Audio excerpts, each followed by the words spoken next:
안녕하십니까. 성도님들이 이렇게 유행하는 그 독감 때문에 여러분이 못 나오시네요. 참 어려운 시절입니다. 요한일서 말씀을 계속해서 살펴보도록 하겠습니다. 요한일서 2장 28절부터 3장 3절까지 말씀을 교독하도록 하겠습니다.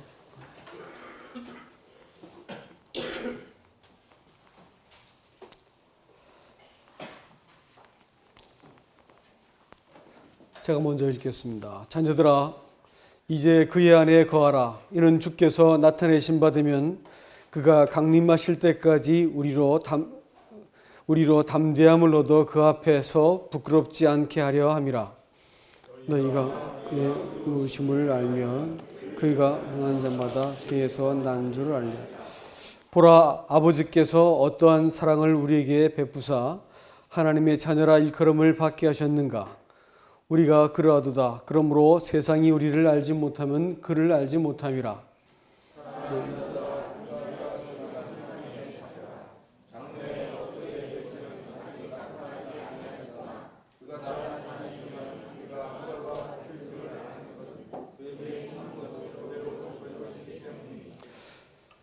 다 같이 읽겠습니다. 주를 향하여 이 소망을 가진 자마다 그의 깨끗하심과 같이 자기를 깨끗하게 하느니라. 요한일서를 읽어오신 대로 우리는 우리의 신앙이 사람이 갖고 있는 영적인 체험이라든지 혹은 또 성경에 대한 그 해박한 이해와 또 지식이라든지 이런 것에 신앙이 달려있지 않고, 신앙은 우리 속에 심겨진 하나님의 생명의 차이에 따라 달라진다, 이렇게 말씀을 드렸습니다. 개가 아무리 고양이 소리를 낸다 한들 그가 고양이일 리가 없고, 고양이가 아무리 개 소리를 낸다 하더라도 그가 그 고양이가 될 수 없겠죠. 마찬가지로 우리 안에 있는 심겨진 그 생명은 사실 어디다 내다 놔도 하나님 생명이기 때문에 하나님의 그 품성을 어떻게 하든지 드러내게 되어 있고, 그렇지 않으면 괴로워하게 되어 있는 것입니다. 그러니까 신앙은 이 하나님의 생명을 우리 속에 내가 그 생명이 우리 안에 있다는 것을 내가 붙드는 싸움이고, 그 정체성에다가 나를 두는 거에 싸움인 것이지, 내가 무엇을 더 많이 깨닫고 더 많이 체험하고 하는 문제는 사실 아닌 것입니다. 이 하나님의 생명이 사람에게 나타나가지고 사람이 이 생명과의 사귐을 갖게 되는 것이 이 땅을 살아가는 유일한 힘입니다. 그래서 너희로 하여금 이 사귐 속에서 기쁨이 충만하게 되기를 내가 원한다, 이렇게 말씀을 하셨죠. 이 생명의 사귐을 방해하는 두 장애물이 있다고 말씀을 드렸습니다. 하나는 내적인 것인데 그것은 우리의 본성이라고 말했습니다. 그 본성은 죄를 죄로 인정하지 않고 자기의 죄를 죄라고 보지 않는 이 사람 안에 있는 오만한 본성입니다. 그래서 하나님은 필연적으로 자신을 빛으로 나타내셔서 우리의 이 사실 왜곡되고 잘 포장되어 있고 또 이 속이기 잘하는 이 본성을 들춰내셔야만 되는 이 어려운 작업을 하셨습니다. 그래서 구원받고 그냥 데려가시면 되는데 그렇게 하지 않고 오랜 세월 동안 우리를 남겨두신 것은 우리 안에 있는 사실은 하나님을 자신의 이 전부로 받아들여 사랑하지 않고 하나님을 이용하고 하나님 때문에 자기가 강해지는 이런 신앙을 구하던 사람들이 들켜야 되는데, 안 들키면 끝까지 그것이 신앙인 줄 알고 속고 살다가 나중에 하나님을 두려움 얼굴로 대면해야 되는 일이 있기 때문에 그렇습니다. 그래서 사귐이라고 말하는 것은 사랑한다는 것입니다. 하나님을 사랑하는 것, 그것은 사실 하나님과 사귐을 갖고 있다라고 하는 반증인데 그 사랑이 가장 치명적이고 아주 지저분하고 또 배은망덕하고 아주 이 야비한 이중적인 것이 뭐냐면 사랑을 이용해 먹는 것입니다. 하나님의 사랑을 속여 먹고 이용해 먹는 거죠. 자기를 위해서 하나님의 사랑을 자기의 어떤 장식물처럼 자기의 무기처럼 쓸 수 있어도 하나님 앞에 정말 자신을 복종하는 것은 할 줄 모르는 것이 바로 그 하나님과 사랑의 사귐을 해보지 못한 사람의 공통적인 특징이 됩니다. 두 번째, 이 사람 안에 있는 바깥에 세인 장애물이 뭐냐면 적그리스도다 이렇게 말을 했습니다. 적그리스도는 그리스도를 대적하는 존재가 아니라고 말씀을 드렸죠. 안티크라이스트라니까 안티란 말이 반대하다라는 말을 쓰기 때문에 영어 표현으로 의하면 그리스도를 반대하는 존재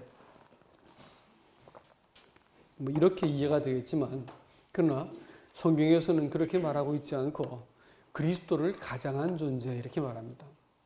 그런데 그날에 많은 사람들이 와서 자기가 그리스도라고 말할 것이다 이렇게 말했는데 그 많은 사람이란 것이 숫자가 너무 많아서 셀 수 없는 이런 뜻이랍니다. 그러면 그렇게 사람들이 말하는 그리스도는 어떤 그리스도겠는가라는 것입니다. 그것은 각자 사람들이 자기가 생각한 그리스도를 믿고 있다라는 것이지요. 이거 참 위험한 얘기입니다. 성경에서 말한 그 그리스도 말고요. 자기가 생각한 그리스도예요. 네? 자기가 생각한 그리스도, 자기가 생각한 방식대로 하나님께 나아가고 자기가 생각한 대로 하나님 말씀을 이해하고 자기가 생각한 대로 하나님의 통치를 받아들이는 사람들이겠죠. 그리스도란 말은 기름 붓다는 말이고 하나님께 인정받다라는 뜻이기 때문에 자기가 생각한 대로 선지자와 왕 제사장들이 기름 부음을 받았지 않습니까? 그러니까 자기가 생각한 대로 하나님께 나가고 생각한 대로 그 말씀을 해석하고 자기가 생각한 대로 하나님의 다스림을 인정해버리는 이런 사람들을 가지고 스스로 그리스도라고 생각하는 사람들일 것입니다. 이런 것이 하나님과 이 살아있는 사귐을 오늘날도 여전히 막고 있다는 것을 기억하시기 바랍니다. 그래서 이렇게 우리가 여기서 정말로 정신을 차리지 않으면 신앙은 우리가 평생 속아서 자기가 믿는 바가 신앙이라 생각하게 됩니다. 믿는 바는 주님 자신이어야 되는데 믿는 바를 믿고 그것을 신념처럼 붙들고 이것을 신앙이라 생각하는 착각을 하게 됩니다. 거기에는 어떤 감화도 없고 거기에는 어떤 능력도 없고 거기에서는 어떤 인격적인 대면도 없습니다. 하나님을 인격적으로 대면할 때 비로소 소스라치게 자기 안에 있는 이 부정한 것을 바라보고 깜짝 놀라면서 하나님 제가 이런 사람이었네요. 내가 교만했습니다. 또 제가 잘못되었습니다 하면서 하나님께 돌이킴을 갖게 되는데 이게 없으면 자기가 생각한 이만하면 됐다 싶었던 그 알고 보니까 구원이 아니었네요. 이렇게 말을 해도 그것이 구원이 뭔지는 잘 모르는 것이죠. 신앙생활이 사실 잘못된 건 알겠는데 그렇다고 해서 성령을 따라 사는 것이 무엇인지를 아직 잘 모르겠어. 그러고 그냥 살고 있는 거죠. 신앙생활은 우리 하나님께서 사람의 인생에 개입하셔서 개인적인 대면을 하시는 거예요. 그러니까 거기에서 비로소 사람이 하나님을 향한 또 돌이킴과 새로움과 힘을 얻고 그런 것입니다. 이런 것이 계속해서 내 안에서 나타나고 반복되는 것이 그리스도인의 삶이다. 이렇게 말할 수 있겠습니다. 오늘 이 본문은 우리에게 지금 뭐라고 했습니까? 그렇다면 그리스도인들은 어떻게 되어야 되는 것인가? 라는 것을 지금 오늘 본문이 지금 말해주고 있는 것입니다. 첫 번째로 오늘 본문은 주 안에 거하라. 이렇게 얘기해주고 있습니다. 생뚱맞죠? 주 안에 거하라. 이렇게 말하니까 우리는 이미 주 안에 거하는 사람들 아닌가요? 그런데 성경이 우리가 주가 우리 안에 있다고 하는 것은 이 법적으로 그리스도의 구속의 사역으로 이미 이루어진 일인데 그것을 새삼스럽게 또 주 안에 거하라고 이렇게 강조해서 말하고 있는 이유는 무엇일까요? 그것은 우리가 능동적으로 이 사실을, 이 약속을 오늘 내 것으로 받아들이고 네가 만난 문제 속에서 그렇게 해석하거라라는 뜻이 될 것입니다. 그래야지 네가 주님이 강림하실 때 담대함을 얻을 것이다, 이렇게 이야기합니다. 주 안에 거한다 이렇게 말할 때 우리가 참 담대함을 얻는다는 말이 일단 문자적으로 말이 솔직해진다, 솔직히 말하다, 이런 뜻입니다. 우리가 워낙 정직하지 않은 세상을 살다 보니까 솔직히 말한다는 말이 입버릇처럼 말하지만 사실 말을 솔직하게 하는 관계가 되는 것은 정말 어렵습니다. 여러분 아세요? 여러분이 맺고 있는 관계를 가만히 생각해 보세요. 정말로 말을 솔직하게 하는 사람 몇 명이나 있을까요? 한번 생각해 보세요. 정말로 말을 솔직하게 말하는 사람이 몇 명이나 있어요. 근데 성경에서는 그리스도인들이 모이는 이 교회에서 너희가 진실을 말하며 이걸 자꾸 강조하고 있습니다. 에베소서에 보면 그걸 자꾸 강조하고 있는데 말이 솔직해지지 않으면 신앙생활이고 교회가 다 깨져버립니다. 사실 그건 그 거짓된 집단이 되는 것이고 그 사람 신앙생활도 거짓 위에다 선 것입니다. 말이 솔직하지 않고 정직하지 않는 그것은 정말 불행한 노릇이고요. 내가 맺고 있는 관계가 내가 말을 꾸며야만 그 사람하고 관계를 맺을 수 있다. 이건 말할 수 없이 비참한 관계를 말합니다. 성경은 우리에게 우리가 하나님 앞에서 말이 솔직해지는 관계를 가지고 담대함을 얻는다라는 표현으로 그 단어를 사용했어요. 그것은 하나님하고 나하고 이 땅을 살아가면서 어떤 관계로 네가 이 땅을 지나야 될 것을 기억나게 만들어주는 말씀인 것입니다. 말이 하나님 앞에서 솔직해진다라고 말하는 것은 내가 무시로 그분의 이름 안에서, 그분의 약속 안에서, 그분의 정체성 안에서 나를 두고 하나님과 대면하는 것을 연습해 본 사람들한테만 가능한 얘기인 것입니다. 내가 잘할 때는 하나님께서 기뻐하시고 내가 못할 때는 하나님께서 기뻐하지 않을 것이다. 이건 맞는 말이지만 그것이 우리의 어떤 영적인 상태를 바꾼다고 할 것 같으면 우리는 사실 하나님을 잘 모르고 있는 것입니다. 하나님은 우리가 연약할수록 가까이 계신 분이고 또 우리가 연약해서 탄식할 때 가장 가까이 계신 분이세요. 우리가 연약할 때 오히려 그분이 나를 가장 이렇게 만지고 고치기가 좋을 때입니다. 우리는 연약할 때를 싫어하지만 하나님은 우리가 연약해질 때만 딱 기다리고 있습니다. 그래서 하나님께서 연약할 때 우리를 다가오셔가지고 우리의 굳은 마음을 걷어내시고 우리의 심령을 고치시는 일들을 하시기 때문에 우리가 문제없이 땅을 산다고 할 것 같으면 이런 말도 사실 이해가 안 되는 말일 것입니다. 살다 보면 제 몸뚱아리 하나 건사하기도 힘들 때가 있더라니까요. 그렇지 않으셨어요? 지난주간에 그렇습니다. 지난주간에 무슨 이렇게 한 2주 동안에 무슨 이렇게 커다란 파도를 막 역업해 맞는 느낌이었습니다. 근데 그런 것을 이제 겪고 나니까 심령이 처음 탕 맞을 때는 아무것도 없어. 그냥 정신이 이렇게 제가 둔해서 그런지 이렇게 큰 두려움 없이 문제를 맞았었는데 두 번째는 막 몸이 많이 아프니까 이것저것 아주 막 힘이 들더라고요. 생각하는데 사람이 몸뚱아리 하나도 건사 못하는 존재구나. 사람 육신도 하나 건사 못하고 사람 마음 하나 가지고 가지 못하는 이 참 유약한 존재구나라는 것을 많이 느꼈습니다. 사람은 그런 존재예요. 몸뚱아리 하나 가지고 못 가는 존재가 사람이 올시다. 이런 사람, 이런 문제 앞에서, 이런 유약한 앞에 사람이 자꾸 노출되는데 이럴 때 내가 강해져야 돼 하고 하나님 앞에 뭔가 추스리려 하고 자기를 방어하려 들고 이렇게 해가지고 내가 그 신앙생활이 완전해져야지 하나님께서 기뻐하실 거야. 이렇게 하고 있으면 하나님하고 나가는 관계가 아직까지 잘 맺어지지 않은 상태에 있습니다. 가장 연약할 때 하나님의 은혜가 가장 뚜렷하게 보이고 가장 연약할 때 하나님의 은혜를 본 사람들은 다시 연약해져도 절대로 하나님의 은혜를 의심하지 않습니다. 연약할 때 하나님과 관계를 맺어놓은 사람들은 연약함 그것은 사실 하나님이 나와 함께 가까이 계시는 기회라는 것을 금방 알아채기 때문에 두려워하지 않지요. 여러분 그렇습니다. 그래서 내가 하나님과 솔직히 말하는 이 관계를 갖게 되는 이 연약함의 시간, 이때를 사실 우리가 잘 사용하셔야 될 것이다.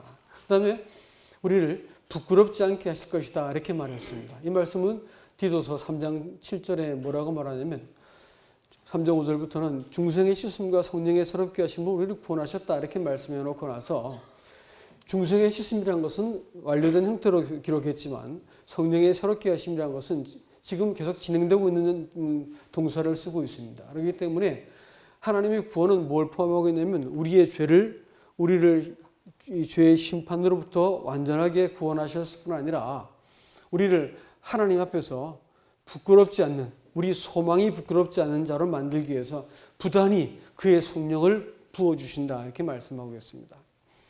신앙생활은 성령의 부어주심을 계속해서 경험하지 않으면 사실은 우리가 이 땅을 살아가는 것이 수월한 일이 아닙니다. 성령의 부어주시며 어떤 분은 이걸 가지고 성령의 내주하심과 구분해서 말하시는 분이 계세요. 그래서 우리 안에 내주하신 성령이 계시지만 성령의 부어주심을 경험해야 된다 이렇게 로이드 존스라는 분은 강력하게 주장을 합니다. 사실 그리스도인들이 이미 받은 구원 있는 사실을 가지고 이 땅을 그냥 괜찮을 거야. 주님 계시니까. 이래가지고 견디고 사는 것도 있지만 때로는 어떤 일을 앞두고 문제의 한 가운데서 심령이 낙심이 되어졌을 때 하나님 제 이 상황으로부터 하나님께서 공급하시는 힘을 얻기 원합니다 라고 하면서 하나님께 간절하게 구하는 이와 같은 이 구함도 필요할 것이다 라는 생각이 또 들어집니다. 참 이 복음주의자들한테 약한 부분입니다.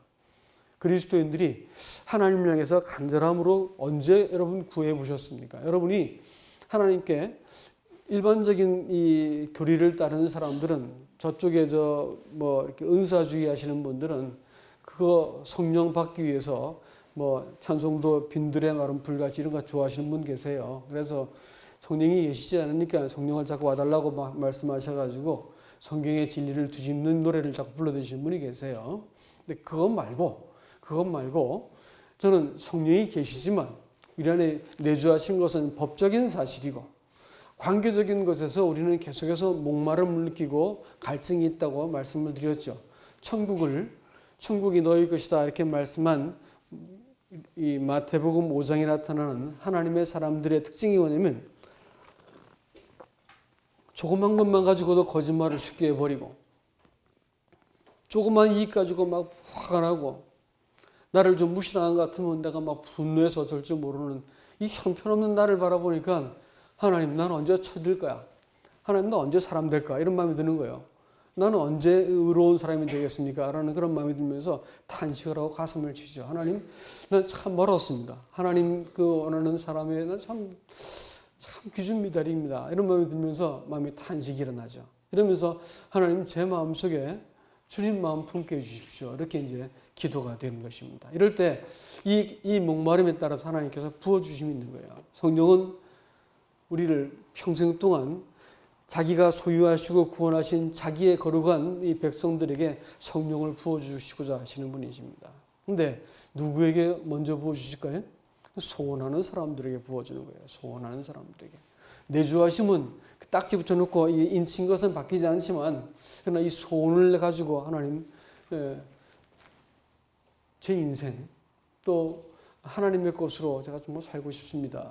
제 자식들 하나님의 것으로 살게 해주십시오.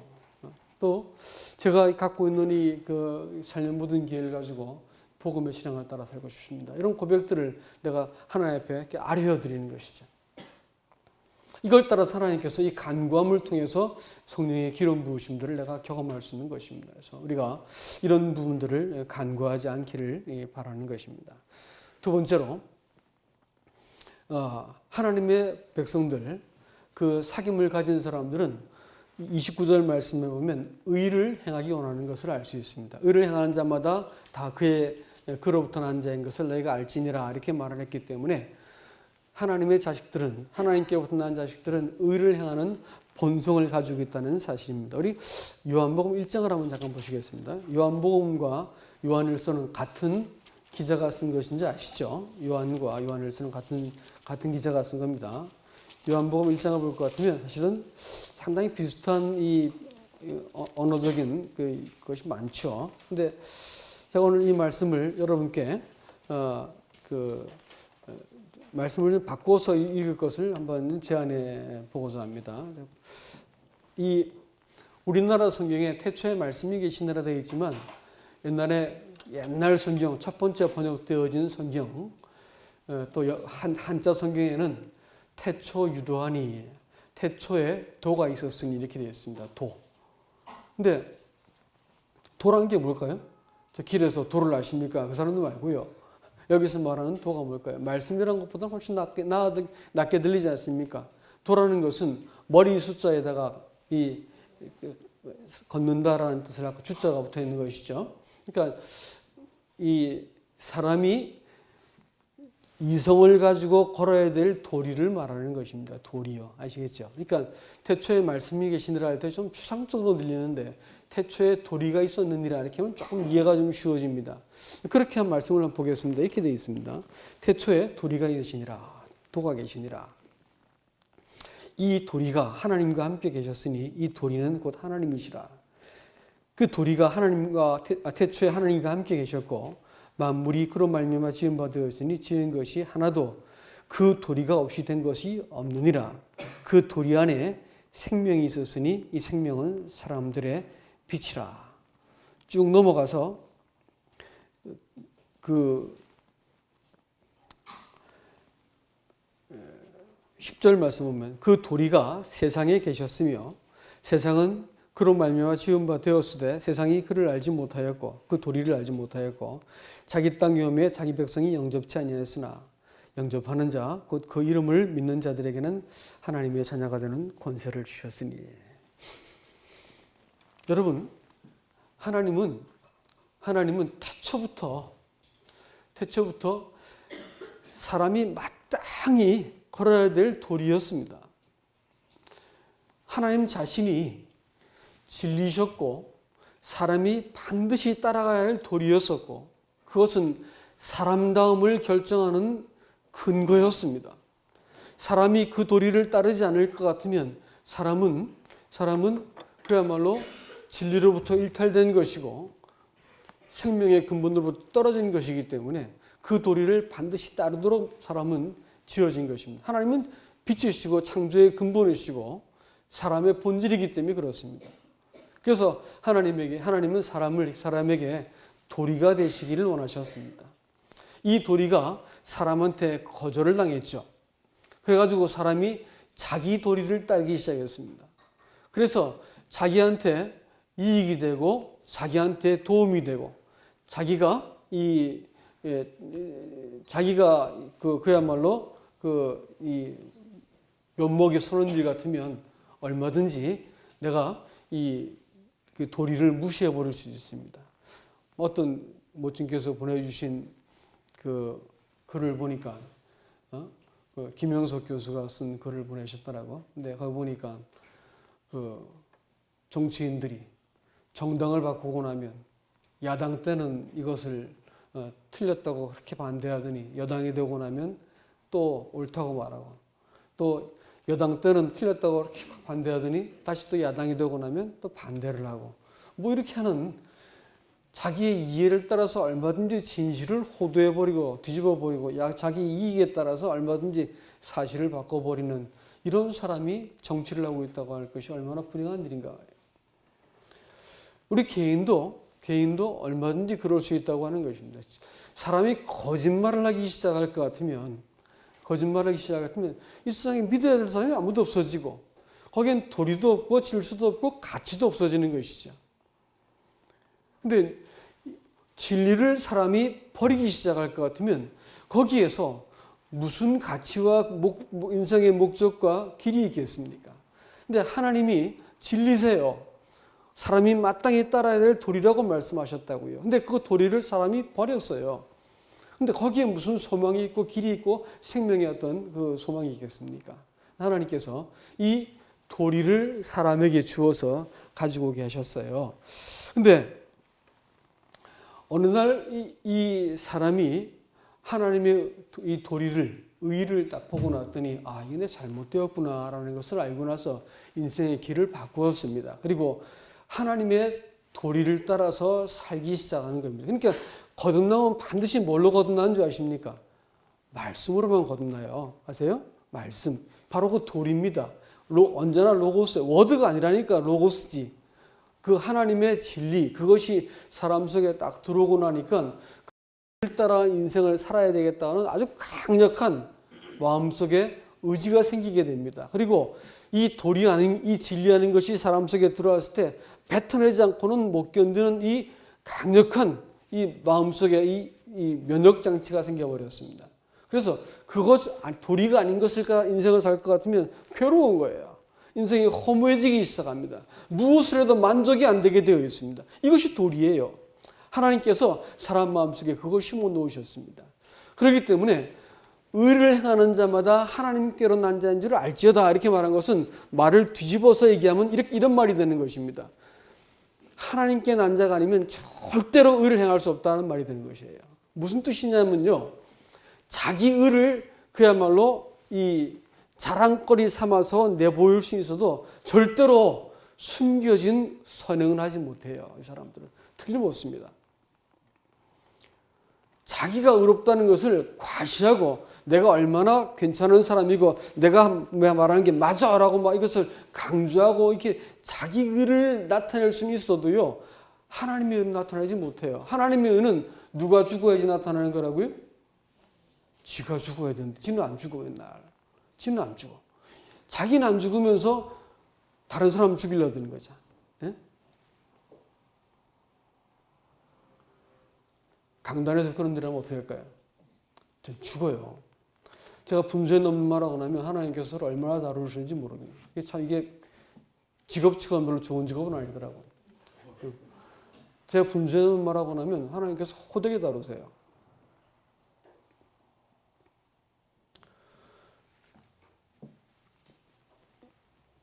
하나님의 의를 사람이 행하게 되는 것은 최소한 이 진리에 설복이 된 사람들입니다. 이 도리가 사람을 복종을 시켜내가지고 내가 아니고 하나님이시군요라고 내가 하나님 앞에 딱 복종이 되고 나면 성경 사실 갖고 시비 안 걸어요. 예? 무리를 걸었다 이게 말이 되는 소리요? 이런 말 안 하더라니까. 내가 저거 집회 갔더니 부도자 사람이 무리를 걸었다는 게 말이 돼요? 이렇게 말하는 거예요. 딴 건 믿어지는데 무리를 걸는 게 말이 돼요? 그러는데 그렇게 안 돼요. 그렇게 되지 않게 되어 있습니다. 우리가 이 주님을 우리 이 진리를 알게 되면 진리의 말씀이 너희를 낳으셨느니라. 너희가 거듭난 것이 썩어질 씨로 된 것이 아니고 썩지 않을 씨로 된 것이니 곧 살아있고 항상 있는 하나님의 말씀으로 된 것이라. 이 진리가 사람을 딱 제압해버리고 설복이 되고 나면 그때부터 뭐는 믿어진다 뭐는 안 믿어진다 이런 말 안 하게 되어 있습니다. 하나님 앞에 복종하게 되어 있어요. 그리고 내가 의를 따라 사는 것이 마땅하게 되어 있습니다. 자기를 가리고 진리를 따르게 되어 있다라는 것입니다. 이 하나님의 눈으로 교회를 보고 하나님의 눈으로 자기 인생을 보고 봉사의 직무를 하나님의 눈으로 보는 사람은 아주 소수인 거 혹시 아십니까? 나는 할 수 있어. 나 잘할 수 있어. 이렇게 하는 사람은 많이 있는데 근데 정말로 문제가 딱 벌어졌을 때 하나님은 어떻게 생각하시지? 이게 하나님 영광이 될 것인가? 내가 여기서 할 수 있는 게 뭘까? 하나님께서 어떻게 이 일을 매듭을 지으셔야 될까? 이래가지고 하나님 영광과 그 뜻을 주목하는 사람은 아주 소수예요. 근데 일꾼은 누가 돼야 될까요? 두말할 것 없이 그런 사람이 돼야 되는 거예요. 하나님 영광과 그 뜻을 위해서라면 내가 기꺼이 나를 이렇게 가릴 수 있는 사람들만 일꾼이 돼야 돼요. 의를 행한다고 말하는 것은 하나님의 권위, 그분의 영광, 그 뜻을 행하는, 그 뜻에 복종하는 사람들이 의를 행하는 것입니다. 그렇게 하는 거 보면 저 하나님 사람이구나 알아보라는 것이죠. 그리스도인들이 이 거듭나고 나면 의를 행하고자 하는 이런 소원을 갖게 된다는 것을 기억하시기 바랍니다. 세 번째로 하나님의 사랑 때문에 이 땅을 살게 되는 것이죠. 이 하나님의 사람들, 하나님의 사랑에 설복이 된 사람들이다. 이렇게 말할 수 있겠습니다.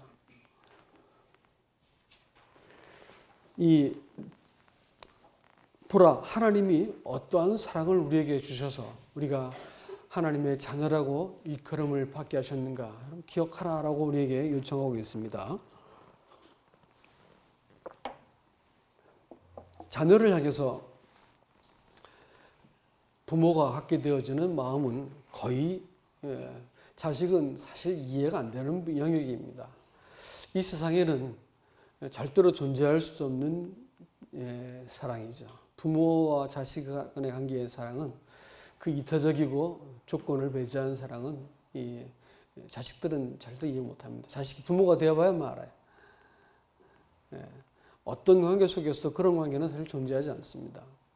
근데 하나님이 우리를 자녀라고 부르시기 위해서 베푼 사랑이 얼마나 큰지를 기억하라 이렇게 얘기하고 있습니다.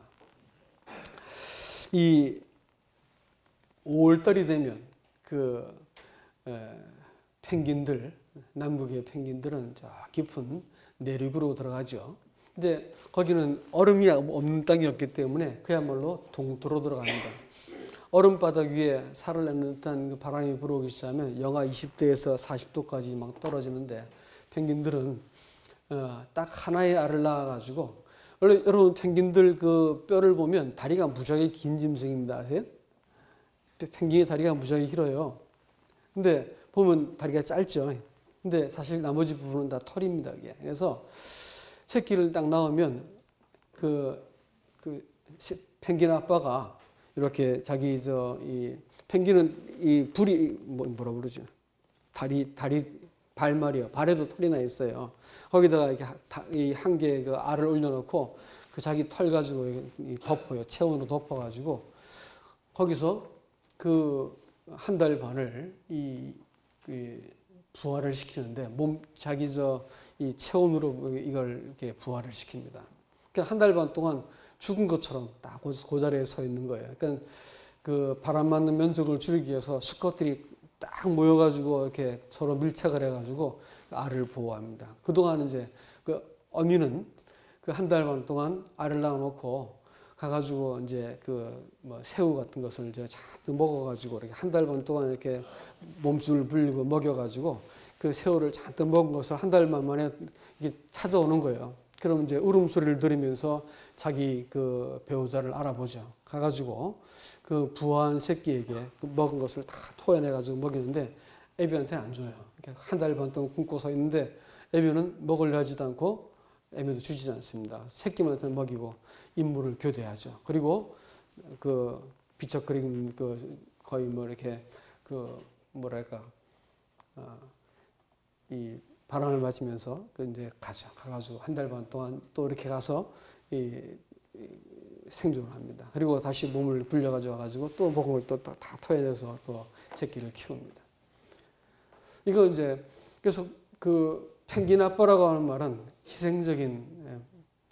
희생적인 사람을 얘기할 때 이제 펭귄 아빠 이렇게 부른다고 해요. 여러분 우리가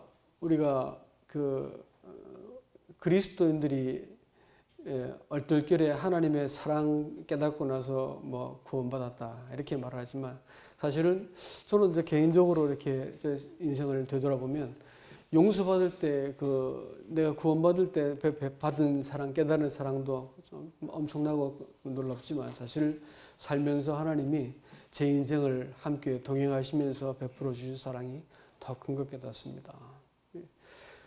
자녀라고 우리를 당당히 부를 수 있도록 하시기 위해서 베푼 그 사랑은 사실 말로 다 헤아릴 수가 없을 것입니다. 그 나라에 갔을 때 하나님이 나를 자녀라고 부르시기 위해서 베풀어 놓으신 그 사랑 때문에 우리가 하나님 앞에 자녀라고 담대히 말할 수 있게 만들어 주신 이 사실을 기억하면 우리가 너 수고했다라고 씌워준 면류관을 어떻게 쓸고 있을 수 있겠습니까? 벗어가지고 마땅히 그분의 발 앞에 내려놓을 수밖에 없을 것입니다. 이 사랑을 사람들이 알고 날 것 같으면 하나님 앞에서 내가 은총 입은 자처럼 행동을 합니다. 전번에도 말씀을 약간 드린 것 같은데 이 세상에 사는 사람을 딱 두 종류의 사람만 있다고 했습니다. 잘 보시면 그렇습니다. 잘 보시면 그리스도인이 아닌 사람들은 말할 건 없겠지만요. 그리스도인 중에서도 아직까지 이 사랑이 충분히 사람의 마음을 설복시키지 못한 사람은 무엇인가 자기가 잘해야 된다고 하는 이 강박관념에 시달립니다. 그래서 내가 잘하기 위해서 잘해야만 하나님께서 기뻐하신다라고 하는 이 강박관념에 시달리고요. 잘해야 사람들이 인정할 것이다. 하나님 인정할 것이다. 그 내가 막 방어하고 변명하고 막 이렇게 하는 그것은 뭐 이렇게 뭐 하다가 부딪힐 수 있잖아요. 그렇지만 그럼 뭐 어쩔 줄 모르고 막 방어하고 변명하고 안 되면 막 공격하고 이래가지고 자기를 막 지키려고 하는 분들 계세요. 왜 그런 줄 아세요? 딴 얘기가 하는 거예요. 영혼 깊은 곳에 사랑을 받은 본성을 갖고 있는 사람들하고 그렇지 못한 사람은 우리는 용납된 자아를 가지고 있는 것입니다. 속지 마세요. 자꾸 속으면 우리는 뭔가 하나님 앞에 자기를 이렇게 꾸며야 된다고 생각합니다. 내가 뭔가 더 잘해야 된다고 생각하세요. 아니에요. 하나님은 내가 더 이상 떨어질 수 없는 자리에 있는 나를 보고 찾아오신 분이세요. 더 이상 떨어질 데가 없는 나를 보고 찾아오신 분이라고요. 그러니까 그 은혜를 통해서 내가 하나님을 알게 되었다고 할 것 같으면 나는 아무리 망가져도 더 이상 망가질 수 없는 자리에 있는 나를 아시는 분께서 나를 사랑하신다라고 오신 분이기 때문에 그리스도인들은 더 망가질 데가 없는 사람들입니다. 하나님 앞에서는. 그래서 내가 변명하지 않아도 됩니다.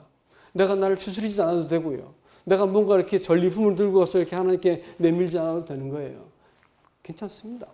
하나님 앞에서는 그 모습 그대로 나를 아들 되게 하기 위해서 자녀라고 부르게 하기 위해서 하나님께서 일방적이고 조건 없고 자신을 전부를 내어주는 사랑을 통해서 우리를 대면하셨기 때문에 괜찮다고요. 이 사랑 때문에 사람이 하나님을 마음으로 사랑하는 거예요. 마음으로.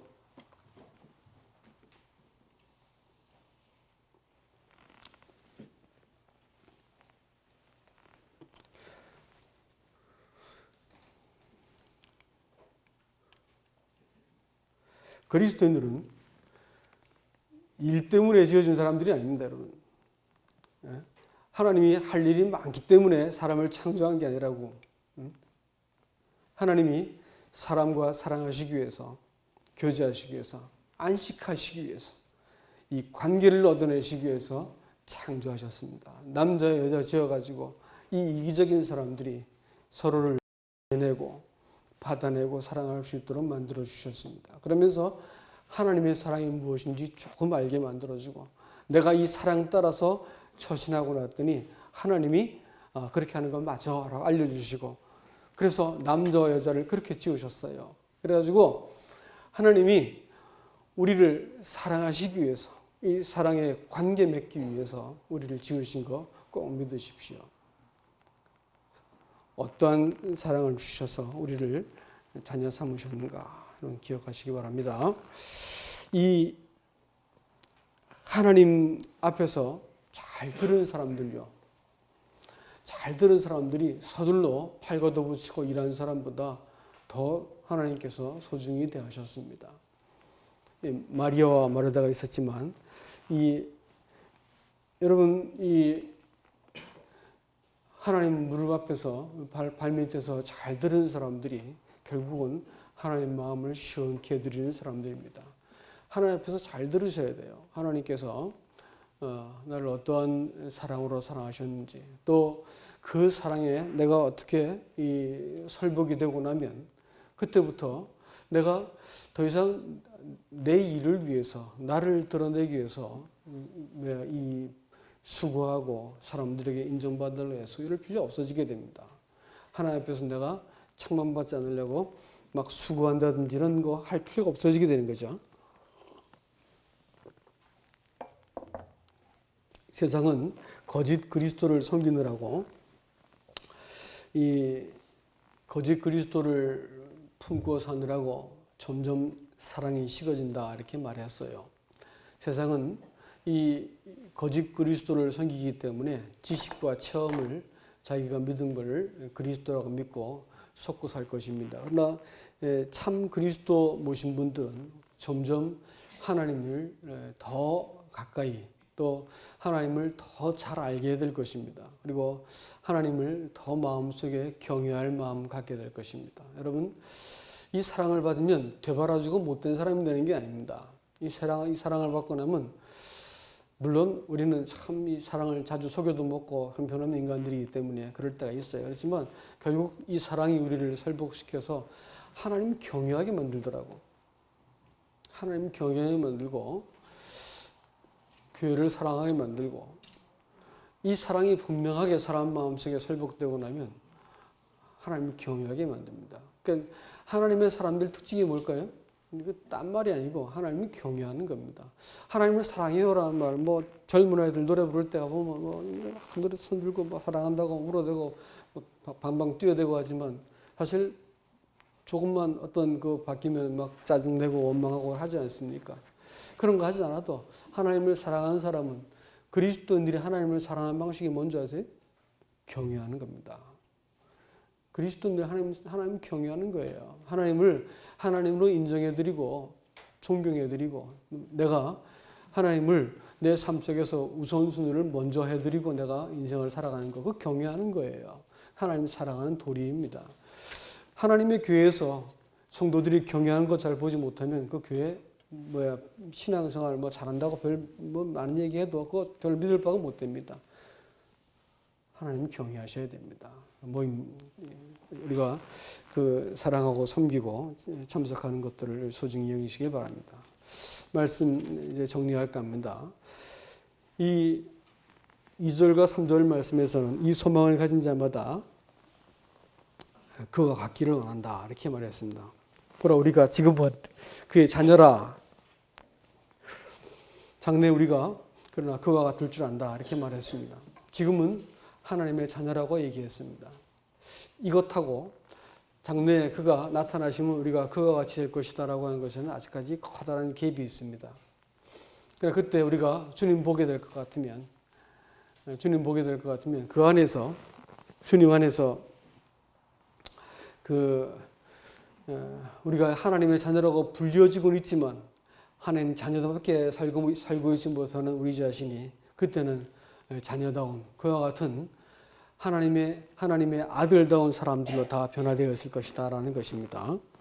이 약속을 가진 우리는, 이 소망을 가진 우리는 그의 깨끗하심과 같이 우리를 깨끗하게 하느니라 이렇게 했습니다. 고린도후서 7장 1절에서도 같은 말씀을 쓰고 있습니다. 이 소망을 가진 자마다, 이 약속을 가진 자마다 자기를 깨끗하게 한다라고 했습니다.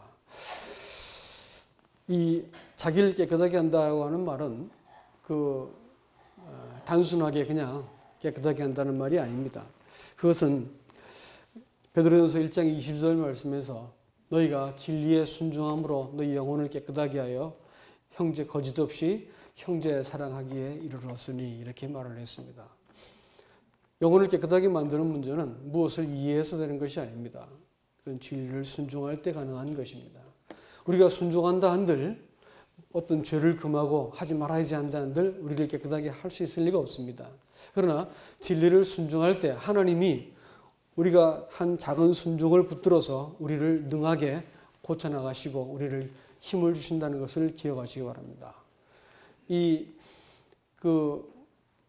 자동차를 운전할 때 키를 이렇게 자동차 시동을 거는 것은 작은 동작이지만 차가 움직이는 것처럼 하나님 앞에서 내가 작은 순종을 하나님께 하기 시작할 때 하나님께서 우리로 하여금 영혼을 깨끗하게 만드는 일들을 하게 하고 우리로 하여금 하나님의 이 일들을 감당할 수 있는 힘을 주시는 것을 믿으시기 바랍니다. 그래서 이 약속을 가진 사람들은 자기 영혼을 깨끗하게 한다 했습니다. 거짓된 것이 마음속에 있는 것, 그것에 대해서 용납하지 않고 주님 이걸 버리기 원합니다라고 고백을 하시고 그런 고백들을 통해서 실제로 내가 작은 순종을 하기 시작할 때 그 죄가 나를 이기지 못합니다. 어떤 사람은 거짓말을 하는 사람이 있었습니다. 그 버릇을 못 고쳤어요. 하나님 이거 버리고 싶은데 어떻게 할지 모르겠습니다. 라는데 어느 날 지혜가 떠올랐습니다. 거짓말하고 나면 즉시로 이거 거짓말이었습니다. 라고 말을 하게 만들었어요. 그때 쉽게 웃고 넘어갔는데 다시는 거짓말하지 않게 되었다. 이렇게 고백을 했습니다.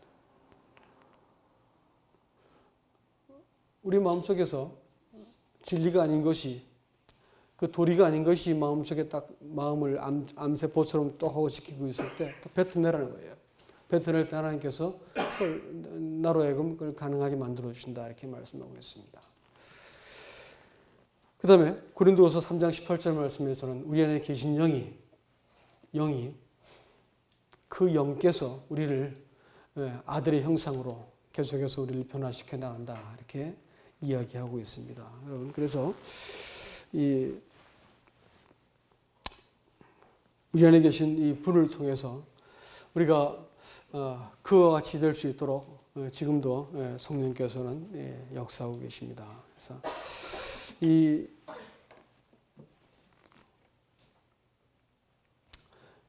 신앙의 어떤 근본이 사람에게 있지 않고 우리 하나님께 있다는 것을 잠시도 잊지 않길 바랍니다. 생명을 태초부터 준비하시고 품고 계시다가 마침내 그 생명을 아들을 통해서 나타내 보여주셨고, 아들은 십자가를 견딘 그 사랑으로 이 생명을 품고 사람에게 찾아오셨고, 이 생명을 사람의 굳은 마음을 하나하나 깨뜨려가면서 하나님께서 생명을 사귐을 갖고 나누길 원하시고 있다는 것을 기억하시기 바랍니다.